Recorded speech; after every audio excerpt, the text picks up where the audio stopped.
As we lowered my grandfather's casket, my brother turned to me and said, "I hope you know I'm keeping the car." I didn't respond, just walked to the lawyer's office right after. 2 days later, he got a repossession order. The car was in my name the whole time. He posted online that I was heartless. I posted the title document in the comments. No one liked his post after that. Grandpa passed away on a cold Tuesday in March. There wasn't any sunshine, just thick clouds hanging low like they were pressing on your chest. He died in his sleep at 86, right there in the house he built with his own hands in Barberton, Ohio. He was the strongest man I ever knew. He raised me after my mom fell apart and my dad disappeared. I wasn't supposed to live with him full-time, just a summer at first. But summer turned into years, and by the time I hit high school, I was his shadow. That's what he called me. Always right behind me, he'd say, smiling. Just like a shadow. Always watching. Always learning. He taught me how to work on cars, balance a checkbook, swing a hammer, and most importantly, how to keep your word. That last one stuck with me more than anything. My older brother, Drew, didn't have much use for that kind of stuff. He was 6 years older and always thought he was better than the rest of us. He left home at 18 and never looked back, unless he needed something. Usually money. Sometimes a place to crash. Every time he came around, I'd feel the tight knot in my chest because I knew something was about to go missing. A tool set.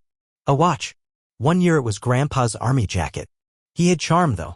That kind of slick smile that made people trust him. But it didn't work on Grandpa. Not for long. About a year before Grandpa passed, he sat me down at the kitchen table. He looked tired. Not sick yet, just tired in a way that made my stomach twist. "I want to put the car in your name," he said. "The Dart?" I asked. He nodded. It was a 1972 Dodge Dart Swinger, mint green, with black racing stripes. He restored it himself over 15 years. Never drove it in the rain. Kept it covered in the garage like it was a museum piece. He loved the thing more than most people. "That car's for someone who understands what it means," he said. "And Drew, well, he sees it like a prize. Something to show off. He won't take care of it. But you will." I didn't argue. I just went with him to the lawyer's office downtown, signed the title over, and left it at that. The car stayed at his place, locked in the garage. It didn't matter to me. I knew it was mine when the time came. And more than that, I knew why he gave it to me. So when the funeral came, and Drew showed up 20 minutes late, wearing sunglasses and cologne like he was hitting a club instead of burying our grandfather, I was already on edge. He didn't say much during the service. Just kept checking his phone even while people were sharing memories. But it was at the cemetery where he made his move. We were lowering the casket. It was one of those long silences, the kind that makes your ears buzz because everyone's holding their breath. I felt this weight in my chest like a dam stone. That's when Drew leaned in close, just loud enough for me to hear. "I hope you know I'm keeping the car." Just like that. No emotion. Like he was calling dibs on a TV or a blender. I didn't say anything. I just stared at the coffin, swallowed hard, and walked away. Got in my car and drove straight to Mr. Hardwell's office. Mr. Hardwell was Grandpa's lawyer for 20 years. He already knew what I was coming for. As soon as I walked in, he pulled out a folder from the desk drawer. "You want to proceed?" he asked. I nodded. 2 days later, I got a call from the towing company. The car was picked up at Drew's apartment without issue. He tried to argue, of course. Said it was his inheritance, that it was promised to him. But the driver had a copy of the title with my name on it, signed and notarized. All legal. That's when the real show started. Drew called me nonstop that night. Voicemails ranged from, "Hey man, let's talk," to "You're a piece of shit." He said I was cold. Said I spit on Grandpa's grave. Then he posted this on Facebook. My own brother had the car towed away 2 days after the funeral. Grandpa's car. He always said it'd be mine. Some people have no heart. He got a few likes at first. Some comments like, "So sorry, man," and "That's awful."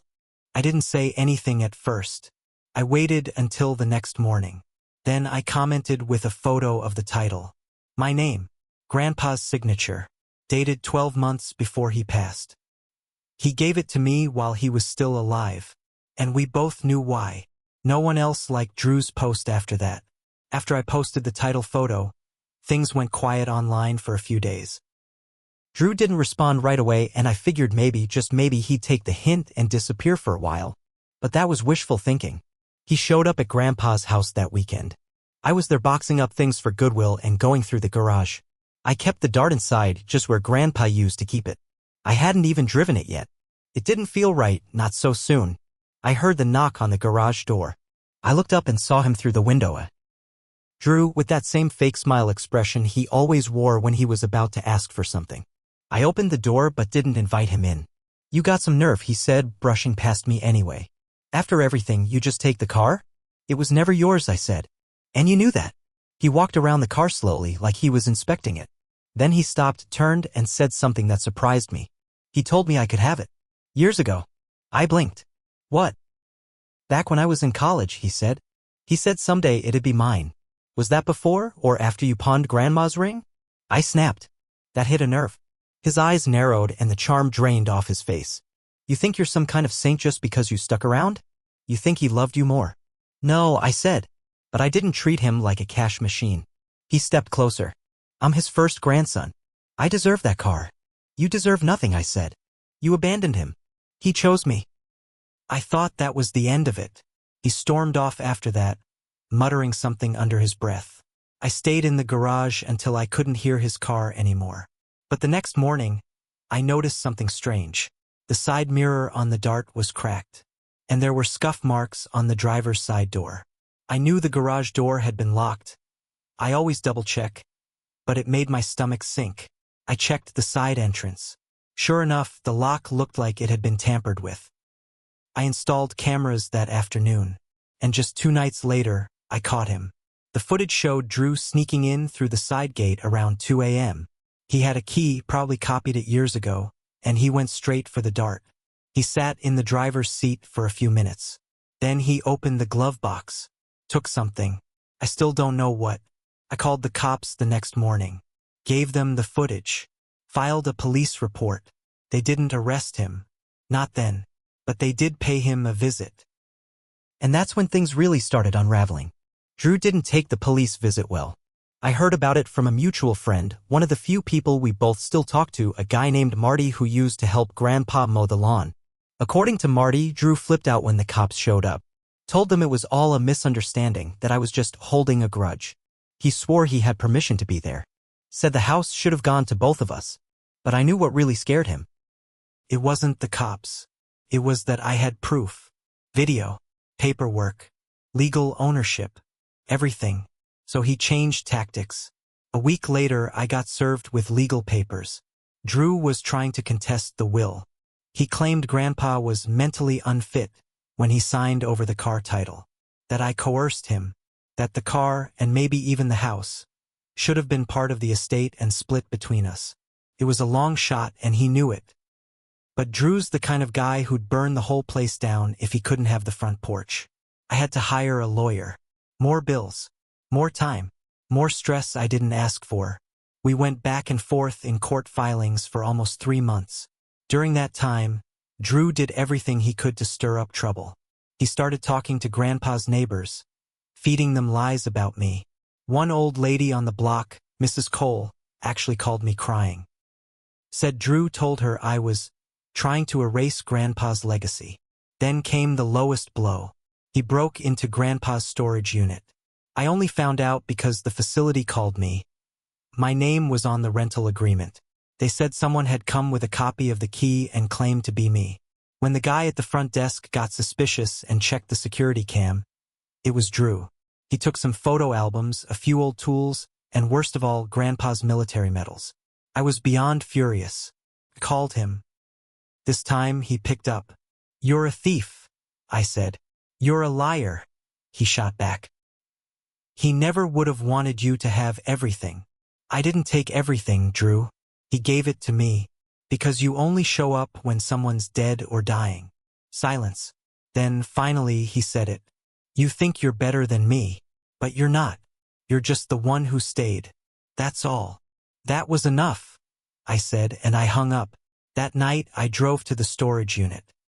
I stood inside for an hour, looking at what was left. I found Grandpa's old record player in the corner. His favorite LPs still stacked beside it. I sat down on the floor and played some old Johnny Cash, and I cried. First time I'd cried since the funeral. And right then, I knew this wasn't over. Not even close. Drew wasn't done trying to take what wasn't his. So I started digging. I knew he had secrets. I just didn't know yet how deep they went. I spent the next few weeks digging into Drew's life the way he'd been digging through her grandfather's. It wasn't hard. He left a trail everywhere he went, unpaid bills, old debts, even a court record from 2 states away where he'd been sued for skipping out on a lease. I found out he was months behind on rent again, and the only reason he still had a roof over his head was because his girlfriend's name was on the lease. Then I found something worse. He had taken out a payday loan using Grandpa's name, months before Grandpa died. I couldn't believe it at first, but there it was. The signature was a sloppy forgery, and the address they listed was Grandpa's house. He must have gotten a hold of an old ID or a bank slip. I don't know how the loan got approved, but it had. That's when everything clicked. Why Drew was so desperate to get the car. Why he kept saying it should have been his. He wasn't mourning. He was cornered, drowning in debt. That car wasn't just a memory to him, it was an asset. Something he could flip for fast cash to cover up what he did. I showed everything to my lawyer. He took one look and said, "You want to bury him? This is your shovel." We added it to the court filings. Fraud. Forgery. Misuse of personal identity. It flipped the whole case. Suddenly it wasn't just a petty family argument anymore, it was criminal. Drew's lawyer dropped him the same week. 2 days later, Drew showed up at my door. He looked different. Not angry this time. Not slick. Just tired. Like a man who finally realized the fire he started was burning him first. He stood on the porch with his hands in his pockets and said, "I messed up." I didn't say anything. He looked down at his shoes. I was scared. I didn't have anywhere else to go. "You had years," I said. "You had chances." "I know," he said. And for once I think he actually meant it. I didn't think he'd really cut me out. "He didn't," I said. "You did that yourself." He nodded. Quiet. Then he asked, "What happens now?" I thought about it. About how easy it would be to tell him to get off my porch and never come back. About how satisfying it would feel to slam the door in his face. But I didn't. Instead, I said, "You'll get charged. Maybe jail. Depends how the DA sees it. But whatever happens, this doesn't go away. You did this." He started to cry. Or maybe pretend to. I couldn't tell anymore. I closed the door. In the end, Drew took a deal. He avoided jail but had to pay back the money he stole, got hit with probation, and was barred from contesting the will ever again. He moved out of state 6 months later. The Dart is still in Grandpa's garage. I start it once a week, let it run. Sometimes I just sit in it and think. Not about revenge. Not even about Drew. Just about Grandpa. About what it means to earn something, to be chosen. I wasn't better than Drew. I just never stopped showing up. And sometimes that's the whole damn difference.